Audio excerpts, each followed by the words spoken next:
Trong một xã hội liên tục phát triển cùng những sự sao lãng từ nó, bạn đã bao giờ cảm thấy dù có cố đến mấy, bạn cũng không thể đứng dậy và thực hiện mục tiêu mình đã đặt ra? Nhưng lúc đó, khả năng là bạn sẽ tìm đến một thứ gọi là động lực. Ngay từ bé, môi trường xung quanh, những cuốn sách, những video, những câu nói đã cho bạn một mường tượng về khái niệm động lực, rằng nó rất quan trọng đối với chúng ta, giúp chúng ta phát triển hơn, có nhiều cảm hứng hơn trong học tập cũng như công việc. Nhưng sẽ thế nào nếu mình nói với bạn rằng động lực không phải tất cả? Và vì hiểu sai ý nghĩa và mục đích của động lực cũng có thể gây nên tác dụng ngược đối với chính bản thân chúng ta. Ở trong video này, mình sẽ nêu lên quan điểm cá nhân của mình về những sự thật về động lực mà có thể bạn đang hiểu sai.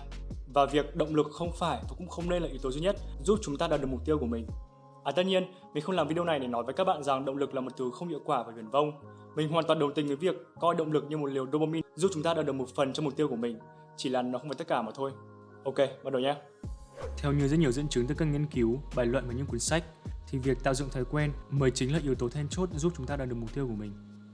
Nhưng để tạo dựng một thói quen bất kỳ thì chúng ta phải có cho mình sự kỷ luật. Việc lấy động lực để đưa vào hành động, vì thế nên được thêm bằng thói quen được tạo bởi tính kỷ luật. Ok, và giờ hãy nói về động lực và về những gì động lực mang lại cho chúng ta sau mỗi lần chúng ta áp dụng nó. Như mình đã nói, khi tạo động lực cho bản thân thì cũng là lúc chúng ta cho mình một liều dopamine về tinh thần. Và phải công nhận là nó rất có hiệu quả vào lúc đó. Nó khiến chúng ta muốn bật dậy, thoát khỏi sự trì hoãn và bắt tay ngay lập tức vào việc thực hiện mục tiêu đó. Nhưng có một điều về liều dopamine ấy là nó rất không ổn định và chỉ mang đến tạm thời. Có một nghiên cứu rất hay từ một giáo sư Stanford tên là BJ Fogg mà mình đã tìm thấy gần đây. Mô hình đó tên là Motivation Wave, hay dịch nôm na ra là sóng động lực. Dễ hiểu nhất thì biểu đồ này của BJ Fogg chỉ ra rằng động lực mà chúng ta có liên tục lên cao rồi lại hạ xuống, giống như sóng biển vậy. Mỗi lần động lực leo tới đỉnh chính là khoảng thời gian tạm thời để chúng ta có thể làm những công việc khó khăn. Nhưng nếu có lệ thuộc vào nó, chúng ta sẽ không biết bao giờ động lực sẽ hết, dẫn đến việc mất thời gian cho công việc chính đáng lẽ bạn cần làm. Cuối cùng, nếu xét trên một khoảng thời gian đủ dài, thì sóng động lực sẽ giảm dần theo thời gian. Trừ khi bạn cho mình một liều động lực nữa, thì khả năng cao là sự hăng say, tập trung của bản thân cũng sẽ không được cao như lúc đầu nữa đâu. Và giờ mình sẽ lấy ví dụ về hai người không có thói quen đọc sách, nhưng rồi một ngày cả hai anh chàng này nghĩ mình phải thay đổi và mục tiêu của họ là đọc được nhiều sách hơn kể từ bây giờ. Tuy nhiên thì cách thực hiện của mỗi người lại khác nhau. Người thứ nhất, anh ta gom hết những cuốn sách mình đang có trong nhà ra, xem hàng loạt những video, những bài viết nói về tác dụng của việc đọc nhiều sách, và anh ấy đã có cho mình một động lực thật là mạnh mẽ. Hôm đó, anh đã dồn hết sức đọc nhiều sách nhất có thể, và kết quả là tận 100 trang sách một ngày. Ngày thứ hai, đang nửa giờ nữa quyển sách thì anh chợt nhận ra có tập phim mới trên Netflix mà mình chưa xem. Thế là anh ta gập quyển sách lại và mở laptop ra. Không sao cả, vì hôm nay anh chỉ đọc ít hơn hôm qua 30 trang mà thôi. 70 trang sách một ngày cũng khá nhiều rồi mà. Đến ngày thứ năm, chúng ta thấy anh chàng này đang nằm ườn cùng một chiếc laptop đặt trên bụng. Rồi ngày hôm nay thì anh ấy chẳng muốn đọc thêm một trang nào nữa. Mà đọc sách có thực sự quan trọng đến thế không? Người thứ hai, mọi thứ anh này làm đều giống như anh thứ nhất. Nhưng thay vì tạo cho mình một mục tiêu quá lớn thì anh đặt cho mình những mục tiêu nhỏ. Mục tiêu nhỏ của anh ta là đọc 3 trang sách một ngày. Với 3 trang một ngày, anh ta hoàn thành liên tục ở trong vòng 1 tháng, vì đọc 3 trang sách thực sự rất là dễ dàng. Sau 1 tháng ấy, khi quá rành với việc này rồi và anh nghĩ, thế thì thử tăng thêm 2 trang nữa xem độ khó như nào. Và cứ thế, 1 tháng anh tăng 2 trang sách so với tháng trước.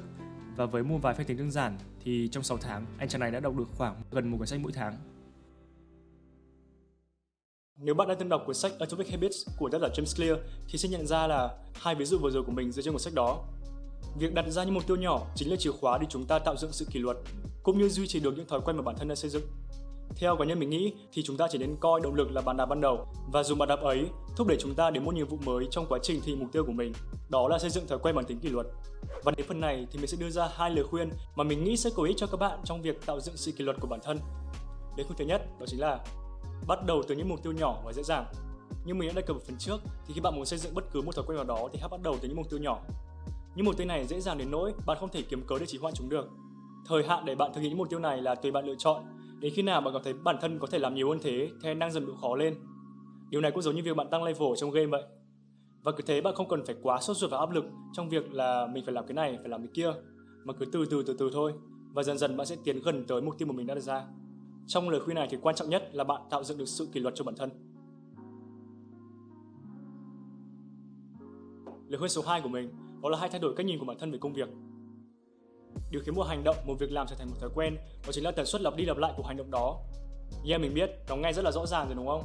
Tuy nhiên thì trong thực tế thì mọi thứ có lẽ là không đơn giản như vậy. Chính vì vậy, mỗi lần bạn đặt cho mình một mục tiêu nào đó thì hãy thay đổi cách nhìn của bạn về chúng. Ví dụ, mục tiêu của bạn là đọc sách một thứ một ngày, nhưng bạn chưa làm thế bao giờ, thì vì đó nghĩ thôi đã thấy khó khăn rồi đúng không? Và bạn sẽ nhanh chóng bị cạn kiệt sự hứng thú đối với mục tiêu đó. Nhưng hãy thử nghĩ lại, nếu mỗi ngày bật cùng quyển sách lên và dở 2 trang ra đọc, đơn giản là để tiếp thu kiến thức mới, hoặc nếu không thì là đọc cho biết, thì nghe sẽ dễ dàng và khiến bạn muốn làm hơn đúng không? Việc bạn xây dựng một thói quen trong bao lâu, kể cả chậm cũng được, thì vẫn không quan trọng bằng việc bạn lặp đi lặp lại thói quen đó. Ok, và mình mong những chia sẻ vừa rồi của mình sẽ giúp đỡ cho các bạn một phần nào đó trong cuộc sống của mình. Hoặc cũng có thể là không, nên nếu có bất cứ góp ý nào thì hãy comment ở dưới cho mình biết nhé. Mình sẽ rất vui nếu được trả lời bình luận của mọi người đấy.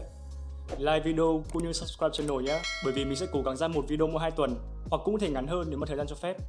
Và cuối cùng, mình là Đức và hẹn gặp lại bạn ở video lần sau. Bye bye!